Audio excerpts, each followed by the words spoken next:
अस्सलाम वालेकुम, welcome back our YouTube channel. Hope so you will be fine guys.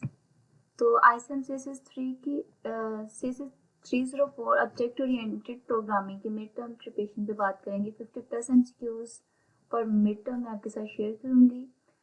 तो ये अपडेटेड फाइल है, ये पार्ट 1 है फाइल का फॉर मिड टर्म। इंशाल्लाह एज सुन एज पॉसिबल मैं सेकंड पार्ट भी बनाऊंगी मोस्ट रिपीटेड क्वेश्चन सीएस 304 के। तो क्वेश्चन नंबर 1 है, information hiding can be achieve through dash. तो ये होती है इनकेप्सुलेशन और एब्स्ट्रैक्शन के थ्रू हमें ये अचीव हो रही होती है। मीन कि आप अपनी इंफॉर्मेशन हाइड कर रहे होते जब प्रोग्रामिंग में, तो ये इनकेप्सुलेशन और एब्स्ट्रैक्शन के थ्रू हासिल करते हैं। इसके बाद क्वेश्चन नंबर 2 है, good model is dash related to a real life problem. तो क्लोजली होता है, क्लोजली रिलेटेड होता है जो हमारी रियल लाइफ प्रॉब्लम होती है उनसे, क्योंकि ये ऊप है तो ऊपर रियल लाइफ चीज़ों पर ही वर्क कर रहे होते हैं, हम प्रोग्रामिंग कर रहे होते हैं। क्वेश्चन नंबर 3 है, which of the following feature of OOPs is use to drive a class from another. तो कहते हैं कि जब हम ओप्स को फीचर को यूज़ कर रहे होते हैं तो हम ड्राइव क्लास फ्रॉम अनदर, तो ये इनहेरिटेंस के थ्रू हम ड्राइव क्लास को कर रहे होते हैं यूज्ड। इसके बाद क्वेश्चन नंबर 4 है, which of the following is a weak relationship between two objects. दो ऑब्जेक्ट्स के दरमियान कहते हैं कि वीक रिलेशन है, तो ये एग्रीगेशन होता है। इसके बाद क्वेश्चन नंबर 5 है, data items in a class must be private. तो ये फॉल्स है, जब डेटा आइटम प्राइवेट नहीं होने चाहिए क्लास में, क्योंकि नेक्स्ट हमें यूज करने होते हैं। क्वेश्चन नंबर 6 है, which one is a class association. तो ये इनहेरिटेंस है, जो क्लास एसोसिएशन होती है इनकी इनहेरिटेंस के थ्रू हम ड्राइव क्लास ले रहे होते हैं। इसके बाद क्वेश्चन नंबर 7 है, suppose there is an object of a type person, which of the following can be considered as one of its attribute। कहते हैं कि आपने suppose करना है there is an object of type person है, which of the following consider as one of the attribute। Mean in सब में से कौन सा attribute है, तो both name and age क्या है, attribute है अगर हम person की क्लास ले रहे हैं एज ऑब्जेक्ट बनाया हुआ है तो। क्वेश्चन नंबर 8 है, which one is not an object association. कहते हैं ऑब्जेक्ट की एसोसिएशन नहीं है इनमें, तो जस्ट इनहेरिटेंस नहीं है क्योंकि हम क्लास को ड्राइव कर रहे होते हैं इसके थ्रू। बाकी एग्रीगेशन एसोसिएशन और सिंपल एसोसिएशन एज लाइक का ऑब्जेक्ट की एसोसिएशन है। इसके बाद क्वेश्चन नंबर 9 है, using encapsulation we can achieve. तो हम इंफॉर्मेशन को हाइड कर रहे होते हैं जब हम इनकेप्सुलेशन को यूज़ कर रहे होते हैं, तो इस तरह के आपको बहुत ज़्यादा क्वेश्चन को चेंज भी कर सकते हैं, मीन की थोड़ी सी वर्डिंग, और आपको बस अंडरस्टैंड करना है। इसके बाद क्वेश्चन नंबर 10 है, in constant member function the type of this pointer is. तो ये होते हैं कांस्टेंट। कहते हैं कि कांस्टेंट मेंबर फंक्शन में पॉइंटर को किस तरह के पॉइंटर होते हैं, constant pointer to object, mean कि वो जो पॉइंटर भी होंगे वो भी कांस्टेंट होंगे। इसके बाद क्वेश्चन नंबर 11 है, which of the following is where to extract common behaviour and attribute. कहते हैं कौन सा रास्ता है जिसमें आप एक्सट्रैक्ट कर लेते हैं कि कॉमन बिहेवियर होगा और उसके attribute from the given classes and make a separate classes of those common behaviour and attributes. तो ये जनरलाइजेशन होती है जिसमें कॉमन बिहेवियर और कॉमन एट्रीब्यूट्स आप सेपरेट क्लासेस में यूज कर रहे होते हैं।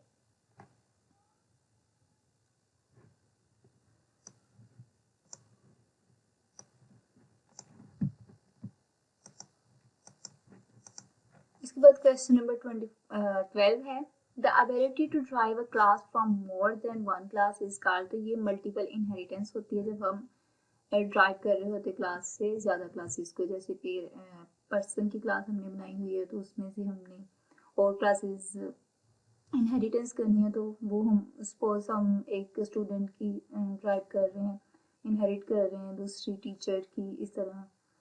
तो ये क्या होगी, मल्टीपल इनहेरिटेंस होंगी। मतलब एक क्लास आपने बनाई है उससे आप मल्टीपल क्लासेस इनहेरिट कर सकते हैं। इसके बाद क्वेश्चन नंबर 13 है, if my class has a destructor what is the destructor name. तो डिस्ट्रक्टर नेम के लिए आपको पता है टिल्ड का साइन यूज करते हैं, देन फिर वो क्लास का नेम होता है। इसके बाद क्वेश्चन नंबर 14 है, क्लास एबीसी कर्ली ब्रेसेस में is a valid class declaration. तो ये यस है, मीन इस तरह से हम क्लास की डिक्लेरेशन कर रहे होते हैं। ABC कोई सा भी आप नेम रख सकते हैं। इसके बाद क्वेश्चन नंबर 15 है, without using deep copy constructor a dash problem can be occur. कहते हैं अगर तो आप डीप कॉपी कंस्ट्रक्टर यूज़ नहीं करते तो किस तरह की प्रॉब्लम आती है। सिस्टम क्रैश हो सकते हैं, मेमोरी लीकेज हो सकती है, डैंगलिंग पॉइंटर यूज़ हो सकता है, आ सकते हैं, और all of the given mean ये तीनों प्रॉब्लम्स आ सकती हैं अगर आप डीप कॉपी कंस्ट्रक्टर यूज़ नहीं करते। इसके बाद क्वेश्चन नंबर 16 है, if only one behavior of a derived class is incompatible with the base class mean वो जो पेरेंट क्लास होती है उसके साथ derived class का incompatibility बन जाती है, तो then it's specialization होती है ये प्रॉब्लम। इसके बाद क्वेश्चन नंबर 17 है, which of the following may not be an integral part of an object। तो ये all of the given state behavior protected data members, तो ये इसमें आ रहा होता है। इसके बाद क्वेश्चन नंबर 18 है, only tangible things can be chosen as an object। ये रॉन्ग है। जब हम यहाँ पे बात करें कि आप only tangible चीज़ों को ही एज ऑब्जेक्ट यूज कर सकते हैं, तो ये फॉल्स है।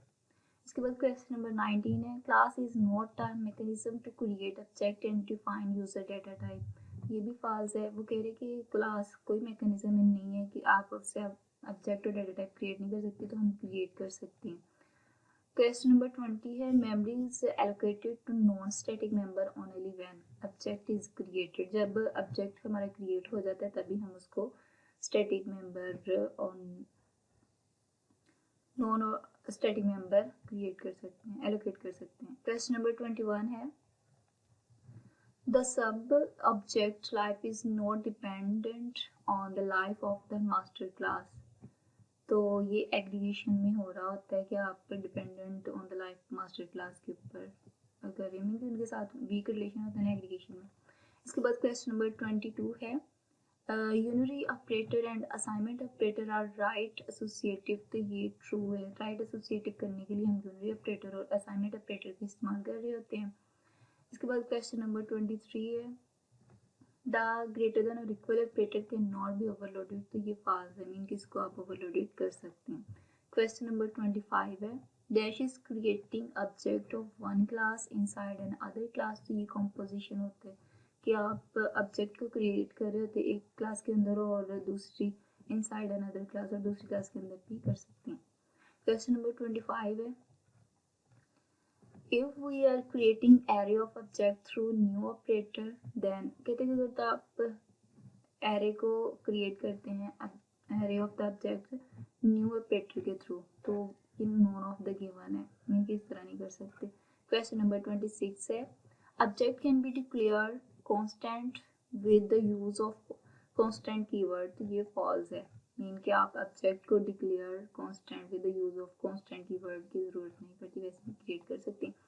क्वेश्चन नंबर 27 है, dash operator will be take only one operand. तो ये none of the given option है, मीन कि न्यू इंट ऑब्जेक्ट यहाँ पर दिया none of the given option है, इनमें से कोई भी नहीं है। क्वेश्चन नंबर 28 है, which of the following operator takes one or no argument if overloaded. तो ऑल ऑफ द गिवन जो है ये सब प्लस प्लस टेरिक or modulus as like overloaded operator, no argument लेते हैं। क्वेश्चन नंबर 29 है, this pointer does not pass implicitly to dash. तो स्टैटिक मेंबर को आप एम्प्लिसिटी तौर पर इसको पास नहीं कर सकते। इसके बाद क्वेश्चन नंबर 30 है, operator overloaded is to giving C++ operator more than they can be handle. Mean कि वो C++ के जो ऑपरेटर होते हैं इसको हैंडल करना होता है। इसके बाद क्वेश्चन नंबर 31 है, which of the following is true? तो derived class pointer can be used as base class pointer। तो derived class के जो pointer होते हैं आप उसको as like a base pointer, base class के pointer की तरह भी use कर सकते हैं। तो derived class वो होती है जो आपकी parent class होती है उसमें से inherit की होती है, और base class आपकी as like a parent class होती है। Question number 32 है, dash binding means that target function for a call is selected at run time. तो ये डायनामिकली होता है, डायनामिक रन टाइम होता है, डायनामिक बाइंडिंग आप यूज कर रहे होते हैं इसमें। इसके बाद क्वेश्चन नंबर 33 है, when we want to implement one class in terms of another class then we use, अगर आप एक क्लास को चाहते हैं इम्प्लीमेंट करना दूसरी क्लास में, तो उसके लिए आपको पब्लिक इनहेरिटेंस यूज़ करनी पड़ती है। मीन कि आपके पेरेंट क्लास में अगर प्राइवेट लगा हुआ है तो आप उसके मेंबर फंक्शन को एक्सेस नहीं कर सकते। इसके बाद क्वेश्चन नंबर 34 है, consider the code flow class 1 है C1 करली ब्रेसेस, क्लास 2 C2 पब्लिक है, और class C1 class 3 public. Mean के जो क्लास 1 है वो यहाँ पर लिखा क्लास 1 जो है वो क्लास 2 के लिए पब्लिक है, और जो क्लास 1 है वो क्लास 3 के लिए भी पब्लिक है। तो C2 जो है हमारी क्लास, तो then C2 is direct base class होगी C3 की। इसके बाद क्वेश्चन नंबर 35 है, a parent class can call constructor of its child class through. तो कहते हैं पेरेंट क्लास जो है वो किस तरह से कंस्ट्रक्टर को कॉल कर सकती है जो उसके चाइल्ड में है। तो ये है can not call the constructor of its child class, तो ये अपने चाइल्ड क्लास को जो कंस्ट्रक्टर है उसको कॉल नहीं कर सकती। तो जो चाइल्ड क्लास है वो अपने पेरेंट के कंस्ट्रक्टर को कॉल कर सकती है। तो ये इनहेरिटेंस के होता है बेनिफिट।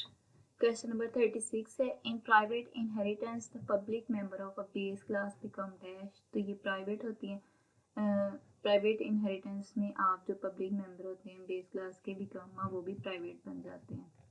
इसके बाद क्वेश्चन नंबर 37 है, function overriding is done in context of. तो ये सिंगल ड्राइव क्लास होती है। फंक्शन ओवरराइडिंग हम सिंगल ड्राइव क्लास में ही यूज़ कर सकते हैं, मीन के पेरेंट्स से वो जो नेक्स्ट एक ड्राइव क्लास बन रही होती है। इसके बाद क्वेश्चन नंबर 38 है, चाइल्ड क्लास कैन कॉल। तो चाइल्ड क्लास को हम डायरेक्ट बेस क्लास भी कह सकते हैं। इसके बाद है question number 39, adding a drive class to a base class require fundamental changes to the base class. तो ये फॉल्स है। कहते हैं कि अगर आप ड्राइव क्लास के अंदर बेस क्लास की रिक्वायरमेंट को चेंज करना चाह रहे हैं टू द बेस के fundamental changes to the base class, कहते हैं कि आपको उधर जाकर जो पेरेंट क्लास है ना उसमें जाकर चेंजिंग करनी पड़ेगी। तो ऐसा नहीं होता, आप डायरेक्ट जो है चाइल्ड क्लास में चेंजिंग कर सकते हैं। तो ये फॉल्स है। यहाँ पे क्वेश्चन नंबर 40 है, dash is automatically called when the object is created. तो कहते हैं क्या चीज़ ऑटोमेटिकली कॉल हो जाती है जब ऑब्जेक्ट क्रिएट होता है। तो ये कंस्ट्रक्टर ऑटोमेटिकली कॉल हो जाता है। अगर आप क्रिएट नहीं भी करते तो जो बाय डिफ़ॉल्ट होता है कंपाइलर कंस्ट्रक्टर क्रिएट कर देते हैं। क्वेश्चन नंबर 41 है, inheritance is a way to dash. तो ये इनहेरिटेंस क्या होती है, adding feature to existing class without rewriting them. मतलब आप इनहेरिटेंस का ये फ़ायदा है कि पेरेंट क्लास के जो भी एट्रीब्यूट मेंबर फंक्शंस वगैरह होंगे वो आप इसको यूज़ कर सकते हैं, लेकिन मीन का आपको दोबारा रीराइट नहीं करने पड़ते। तो ये फ़ायदा होता है इसका। क्वेश्चन नंबर 42 है, थ्रू इंटरफेस कोई एक्सेस सब्जेक्ट। तो ये बिहेवियर को यूज़ कर रहे होते हैं फिर आपने इंटरफेस को एक्सेस करना होगा। क्वेश्चन नंबर 43 है, which of the following may not be integral part of the object। तो all of the given है, integral part of the object ये नहीं है। क्वेश्चन नंबर 44 है, if we have an overloaded constructor in our class then compiler construct the default constructor। कहते हैं कि अगर तो आप ओवरलोडेड कंस्ट्रक्टर में अपनी क्लास में कंपाइलर को कंस्ट्रक्ट कर रहे हैं तो डिफॉल्ट कंस्ट्रक्टर यूज़ होगा। तो ये ट्रू है। इसके बाद क्वेश्चन नंबर 45 है, advantages of information hiding simplifies the model. तो आपके इंफॉर्मेशन हाइडिंग ये करती है कि आपके जो मॉडल्स होते हैं उनको सिंप्लीफाई कर देती है। इसके बाद क्वेश्चन नंबर 46 है, if some of object exhibit identical characteristic then they belong to the different classes। से ये belong कर रहा होता है आइडेंटिफिकेशन करने के लिए। क्वेश्चन नंबर 47 है, which of the following is the way to extract common behavior and attribute from the given and make a separate class of those common behaviors and attributes। तो ये हमारा है सब टाइपिंग यूज़ कर रहे होते हैं। यहाँ पे उन्होंने कहा which of the following is way to extract common behaviour. वो कौन सा रास्ता है जिसमें हम कॉमन बिहेवियर को एक्सट्रैक्ट कर रहे होते हैं। मीन के हवाला दे रहे होते हैं, attribute from the given and make a separate class, और उसके थ्रू हम एट्रीब्यूट के थ्रू एक सेपरेट क्लास बना सकते हैं। तो those common behaviour and attribute subtyping होती है। क्वेश्चन नंबर 48 है, a class has dash destructor, तो हर क्लास में ओनली वन डिस्ट्रक्टर ही होता है। क्वेश्चन नंबर 49 है, behaviour of a type of objects are represented through, तो आप बिहेवियर ऑफ द ऑब्जेक्ट को किस तरह से रिप्रेजेंट करते हैं, ऑपरेशंस वगैरह मीन फंक्शंस को यूज करके। इसके बाद क्वेश्चन नंबर 50 है, which one is not an example of multiple inheritance, तो कार क्या है, एक मल्टीपल इनहेरिटेंस की एग्जांपल नहीं है। बाकी ये जो है दोनों मल्टीपल इनहेरिटेंस की एग्जांपल है। क्वेश्चन नंबर 51 है, static data members are called dash, तो ये हमारी क्लास होती है, स्टैटिक डाटा मेंबर हम क्लास में यूज कर रहे होते हैं। इसके अलावा क्वेश्चन नंबर 52 है, मैं आपके साथ यहाँ पे 50+ MCQ शेयर करूँगी, और अगर आप वीडियो अच्छी लगे तो सब्सक्राइब ज़रूर करें ताकि नेक्स्ट आने वाली वीडियो की नोटिफिकेशन आपको मिल सके। अब क्वेश्चन नंबर 52 है, associativity can be change its operator overloading, तो ये ट्रू है। इसके बाद क्वेश्चन नंबर 53 है, डैश एंड डैश मेथड में नॉट बी डिक्लेयर्ड एब्स्ट्रैक्ट, तो स्टैटिक और पब्लिक जो होते हैं वो आप एब्स्ट्रैक्ट में यूज़ नहीं कर सकते, मीन के डिक्लेयर नहीं करते। इसके बाद क्वेश्चन नंबर 54 है, लेट्स सपोज आपने फर्ज करना है a class student with objects std1 std2 and std3, mean के इसमें 3 ऑब्जेक्ट्स हैं, std1 के नाम से, std2 के नाम से, std3 के नाम से, for the statement std3 is equal std1 minus std2 to work correctly if the overloaded minus operator must, तो टेक 2 आर्गुमेंट्स इसको लेने पड़ेंगे। क्वेश्चन नंबर 55 है, to initialize an array of object only dash will be called, तो ये default constructor होता है जिसमें हम यूज कर रहे होते हैं। इसके बाद क्वेश्चन नंबर 56 है, dash provide the facility to access the data member, तो ये एक्सेसर फंक्शंस होते हैं जो आपको फैसिलिटी दे रहे होते हैं कि आप डाटा मेंबर को एक्सेस कर सकें। इसके बाद क्वेश्चन नंबर 57 है, if a class involves dynamic member allocation then, तो कहते हैं अगर तो आपकी क्लास इन्वॉल्व करे डायनेमिक मेंबर एलोकेशन, तो उसके लिए आप user defined copy constructor D copy is implemented, तो यूजर डिफाइंड कॉपी कंस्ट्रक्टर और जो डी कॉपी कंस्ट्रक्टर है वो इसमें इम्प्लीमेंट होंगे। क्वेश्चन नंबर 58 है, the statement object oriented programming book shelf is an example of, तो ये एग्रीगेशन की एग्जांपल है, मीन के वीक रिलेशन बनते हैं इसमें। क्वेश्चन नंबर 59 है, how the information hiding within an object can be access through its interface के थ्रू हम इसको एक्सेस कर रहे होते हैं। इसके अलावा क्वेश्चन नंबर 60 है, there is no need to is or is a kind of relationship is in generalization, कहते हैं कि आपको नीड नहीं होती is or is a kind of relationship की, तो ये इन अ जनरलाइजेशन, तो ये ट्रू है। Thanks for watching. Don't forget to subscribe my channel. तो मिलते हैं फिर नेक्स्ट वीडियो में। Remember me in your prayers. अल्लाह हाफिज़।